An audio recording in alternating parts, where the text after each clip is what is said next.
it has become apparent that debts and deficits actually matter to the markets again. But most people don't even understand what that means because we've been sold this bill of goods that debts and deficits don't matter.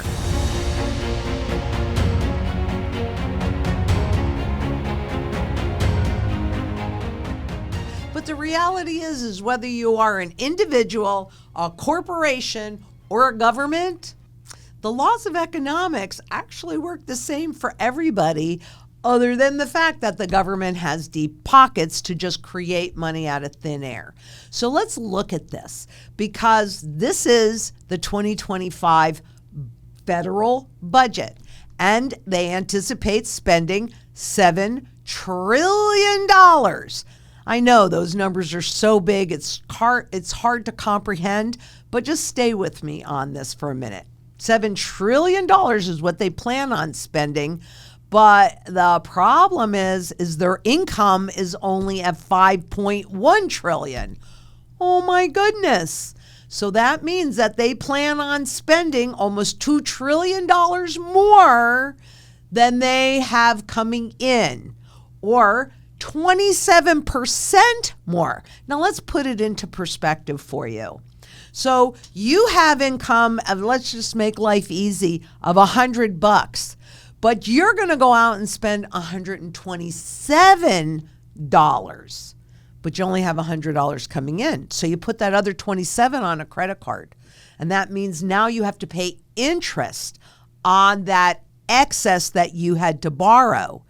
And it also means if we do this again next year, which I'm going to show you we do, that excess interest that you're paying on that goes into the principal. Now you're compounding interest. You never get out of debt. But you also might recall, I'll come back to it, but you might actually recall that we talked about a structural bond shift. So I'm going to go into what that's about. But this is what those deficits look like.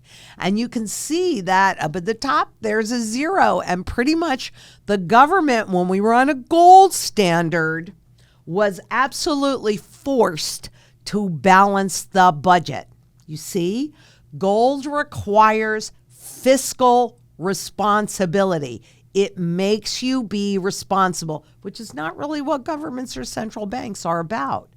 Once we were off that, so 1971, all right, well, let's see.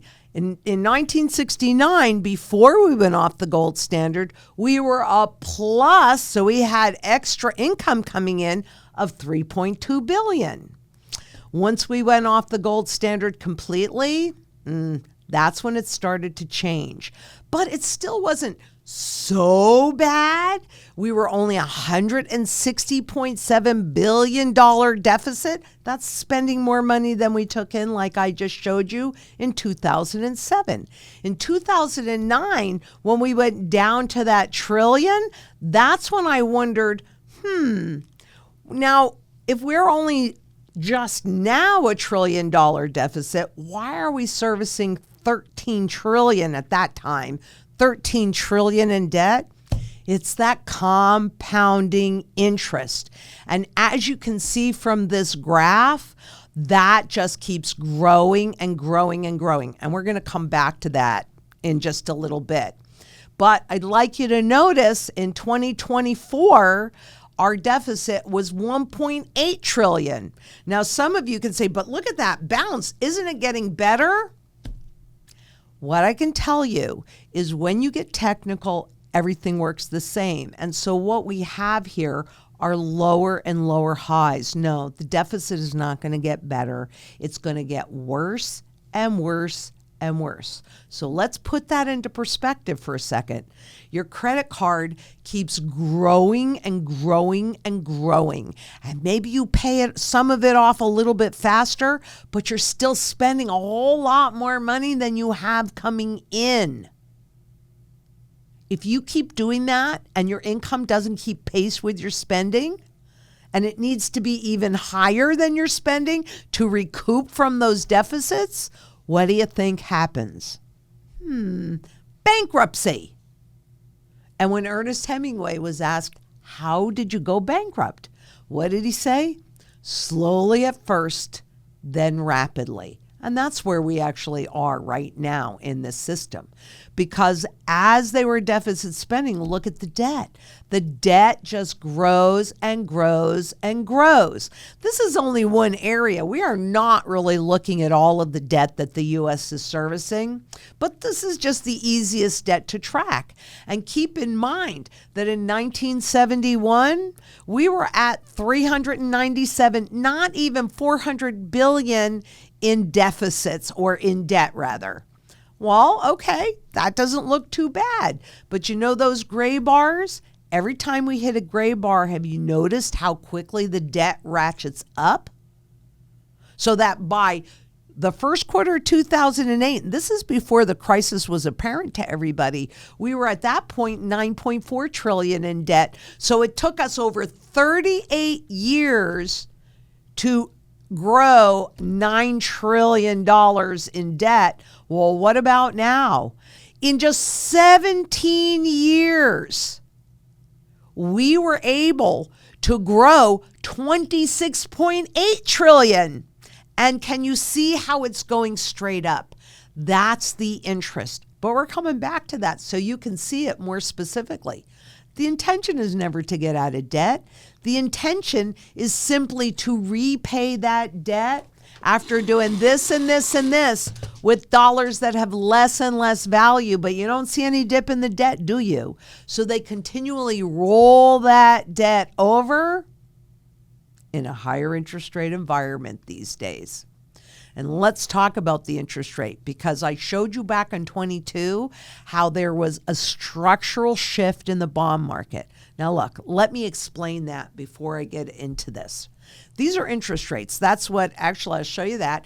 These are the interest rates that Federal Reserve actually directly controls. They're overnight rates.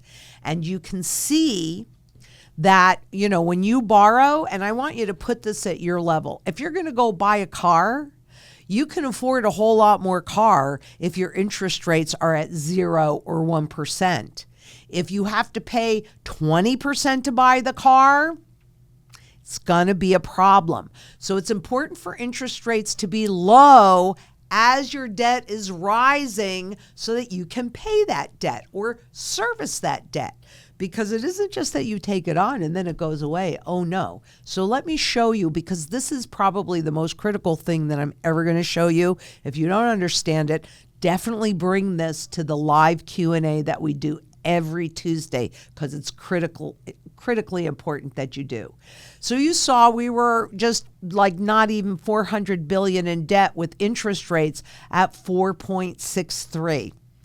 Kind of a problem. That's kind of a lot of money, but because the world was pulling away from the U.S. as the world reserve currency, our then central bank chief, Paul Volcker, ratcheted those interest rates all the way up, right? How do you fight? We were dealing with a lot of inflation as we're making those transitions. There's only one way to fight that inflation, and that's with deflation, right? Well, when markets implode, which is also what was happening during that period of time, you got to stimulate the economy or you make it even worse. And that's why Paul Volcker is so applauded, because he went against the grain. He shoved those interest rates or pushed those interest rates all the way up, actually intraday to 21.5, but on the close, 19.10. What that actually did was give the debt markets an awful lot of ramp room. So when you hear somebody saying, well, we're going to stimulate the economy, it's by lowering rates so that you and I and corporations and governments can take on more debt.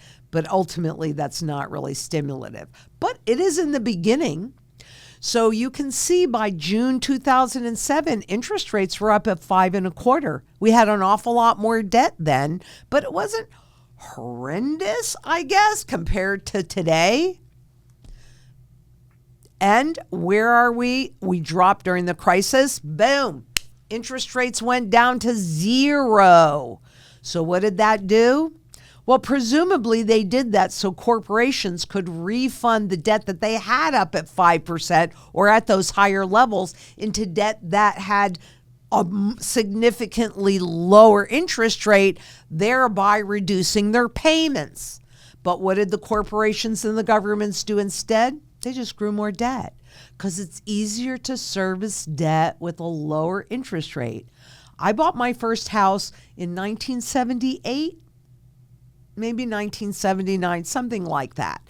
And it was $59,000 and it was about a 1800 square foot, 3-bedroom, 2-bath starter home. My interest rates were, I think, 12.5 or 12.75%. Today, that same house would probably be going for somewhere in the vicinity of 500, 450, 500,000. But the interest rates, right? Where are they now? Well, they're still over 4%. And if you're taking out a mortgage, they're over 6%. It's a whole lot different on that much money than it was when I bought the house back in 77, or 78, whenever that was. But this is what I really want to show you. And that is the change and the breaking of a 44-year trend cycle. Now that happened back in 2022. That's when the Federal Reserve and all the central banks started raising rates pretty rapidly, like you see here on this rate chart. However, that means something very significant because the debt markets, that's how money's created, from debt. And what that's showing is that the debt markets are broken. And yes, we've had some indications, but now we're having major indications. Let me show you what I'm talking about. Because what this is the interest on that debt, the interest expense. So that doesn't even account for all of the interest that then is going into the principal, the compounding interest. This is the interest that they're paying. Can you see what I'm talking about here? Can you see that huge spike up in payments since 2020? And guess what? The interest rates were held at zero for like 15 years from 2008 until 2022. Yikes. What's this going to look like when interest rates really go up? So I want to recap all of this so that you can see it for yourself. The debt back in 1971, not even $400 billion, but the interest rates at 463 was, I guess, kind of manageable, right? Because we didn't run massive deficits. And the interest payment back in 1971 was $34.7 billion. And because gold has forced fiscal responsibility, there really wasn't too much that was going, excess interest that was going into the principal. Let's go to the first quarter of 2008 before the crisis became apparent to you, although it was apparent to those of us that know how to read the technical language of the markets. And what do we have there? There we have 9.4 trillion and the interest rates were 5.25. That was not good. That was not good at all. And the interest payment that was at not quite 35 billion was now up to 400 and almost 14 billion. Where are we now? Oh my gosh. The debt in the first quarter, the end of the first quarter, is at 36.2 trillion. It's over 37 trillion now, but this is the most current data. The interest rate at 4.33. Can you imagine? Can you see how that interest payment is escalating to over $1 trillion? But again, when you're spending deficits, when you're deficit spending, I should say, what's really happening is that you aren't even touching any of the principal and you're not even able to pay all the interest. We're compounding. Can you see why I'm saying this is the end of this experiment? Because how long can this go on? A lot of you say, that can go on another 20 years. The dollar's never going away. Really? Because what the market is telling us is that debts and deficits now magically matter again. Yes, they do. At some point, they always matter. So can you see that impact on the deficits, on the government spending, and how interest can crowd out any other kind of spending that's going on? Because debt holders want to get paid. No doubt about it. So let me put it in another way. 2024 deficit's 1.8. And now we've got Trump's big, beautiful bill that markets, and well, not markets, but the CBO anticipates is going to add another 2.4 trillion to the debt, to the deficits. How do you get out of that? You don't. This is why they have to hyperinflate the money away. This is why we have to go into a new system. There really is no choice. And we're really headed more toward modern money theory, where you spend it into existence. Don't even worry about taking on those debts. Well, we'll see what happens with it. But Jeffrey Gundlach, who is a huge hedge fund guy, brilliant guy, warns of the structural shifts in the markets and the unsustainable U.S. debt. We had that structural shift in 22. But I want you to keep in mind that they like distance between their policies, and when you, the public, sees it. And by the time you actually see it, usually it's too late. But you're here today, so you still have options. If you haven't done this yet, you need to make sure and call us. Get your sound money strategy in place so that you are protected, because this is an enormous house of cards and it's coming down. And when it comes down awfully fast. And Jeffrey says, this time the dollar went down when the S&P went down almost 20%. That's strange. Things are behaving differently. I've pointed out these things that are not working the way they typically would work over the last number of years, right? When there's a shift, and especially a major structural shift, this would be if you took your house, right, and it's sitting on a concrete platform and that was suddenly ripped away.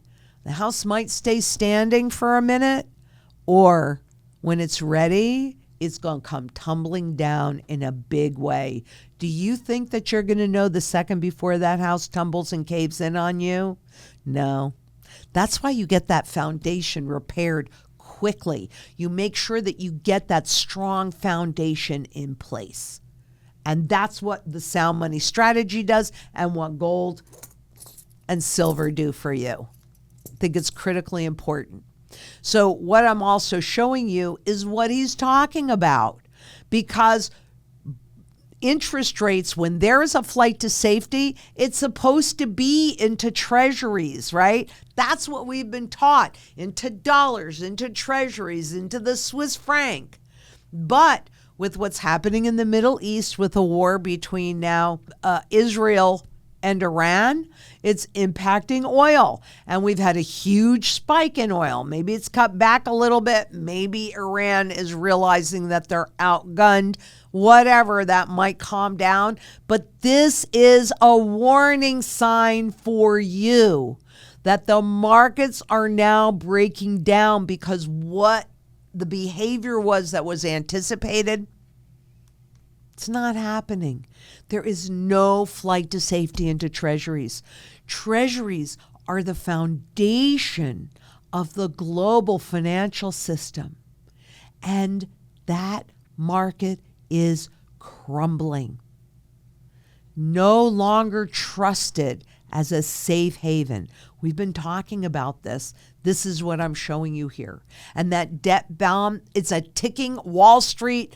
Titan warns U.S. fiscal path is untenable. Crisis could mirror 2008. I'd say that's on the better side of it. Personally, I think it's going to be much worse, because we had so much more room to grow debt in 2008 than we do today. We had a lot more people. The world still trusted the treasuries in 2008. Today, they don't trust them anymore. We are in a very, very, very dangerous and more precarious position today than we were in 2008. And this is all they have left. Will they drop interest rates? Yup. Is that supposed to stimulate borrowing and spending? Yup. Will it do it this time? Probably not. Nope.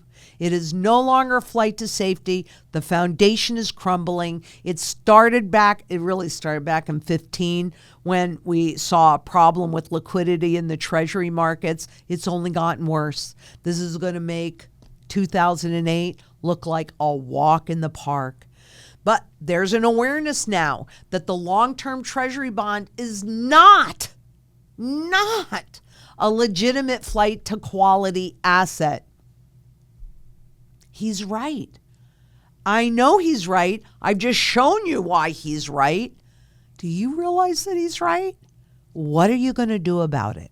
Because today we have a choice. I don't know how much longer we're going to have our choices. We need to make sure that we have everything in place so that you can be as independent and self-sufficient as possible. Food, water, energy, security, barterability, wealth preservation, community, and shelter.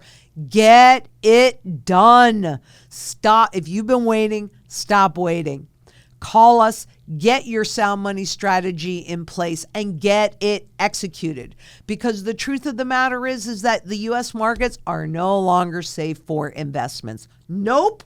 What you want is physical gold and physical silver. Get to safety. Let the collapse happen. We are going to see who will survive this. And then what you have is your purchasing power intact. And that's when you get those bargains. Everything that was targeted for reflation is severely overvalued. That's going to flip-flop, right? Gold undervalued, those assets overvalued. That flip-flops. We'll see who survives. That's how you grow a portfolio. You know, all of the speculation that they're doing, that is just to keep you suckered in. Because the real trend is in the purchasing power. It's not, do these markets go up? It's how much can you buy with this junk, right? And not very much. And by the way, if you say to me, okay, I'm on the sidelines, I'm sitting with all my money, all my cash in the bank, and the bank is telling you in the most current FDIC DIF report, that's the Deposit Insurance Fund, that's the money that they have to pay out when a bank collapses, is a little bit more than 1% for every dollar of insured dollars. 1.31%. Woohoo!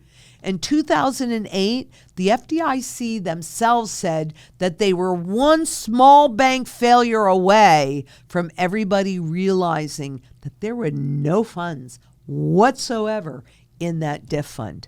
That's why they worked so hard in 2020, and all the central bankers trotted out when people were pulling cash, and they're going, oh, no need to do that. We'll just make more money. Yeah.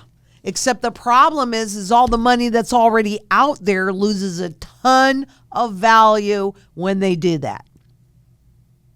I mean, the choice is yours. Do you feel safe in the bank? Because I don't. But Jeffrey also said that gold, the true monetary asset, predicts all-time high for the precious metal because it's going to go to its fundamental value. And the Bank for International Settlements states that gold is the only, not one of two, not one of four, the only financial asset that runs zero counterparty risk. These things are debt instruments. They run all counterparty risk. Well, actually, what I have here, Lynette Zang, these are not real dollars either. But I got news for you. None of this stuff is real. None of it. And it all went the way of the dodo bird, and so will the dollar. What do you want to have when that happens? This primary currency metal, secondary currency metal, in any form, it's still money. I don't care what that form is.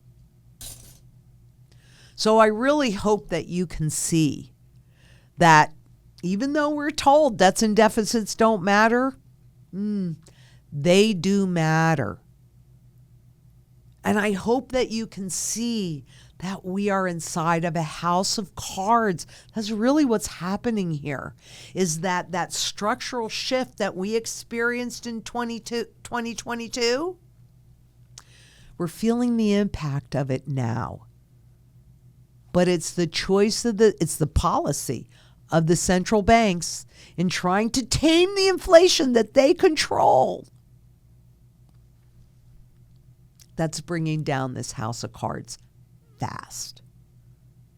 And until next we meet, I absolutely know that together we can make a positive impact on this world as well as on our families.